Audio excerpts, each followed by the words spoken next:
the Oxford, both British and English translation, because it's considered the principal and historical authority on language, preceding back to Anglo-Saxon time and onwards. There's different forms of evidence. We have theoretical, we have empirical, we have inferential, we have subjective, we have objective, and we have anecdotal. And the way they go about evidence is a sort of circular. Right, dictionary, lexicographer's publication of words in the dictionary is sort of differs in a sort of circular reasoning. A theoretical basically means a collection of propositions that illustrate the principle of a subject. You hear that? Theoretical evidence. A theoretical means a collection of propositions that illustrate the principle of a subject.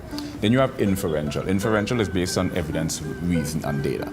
And then you have observational. Observational evidence is based on self-explanatory, based on what you're able to see and experience and based touch. On observation. But then you have all these different sorts of observational evidence. You have intersubjective observational evidence, you have intrasubjective observational evidence, and you have intersubjective observational evidence. We could probably get into, if we have time, in another episode. Then you have personal empirical evidence, you have interpersonal empirical evidence, and you have intrapersonal empirical evidence. So you have theoretical, we have inferential, we have empirical, then we have subjective evidence based self-explanatory, based on personal experience, and we have objective evidence, which is based on sort of impersonal evidence that exists exclusively and independent of any personal views or ideology. And then we have anecdotal. What is anecdotal, which is considered at the bottom of the chains of evidence.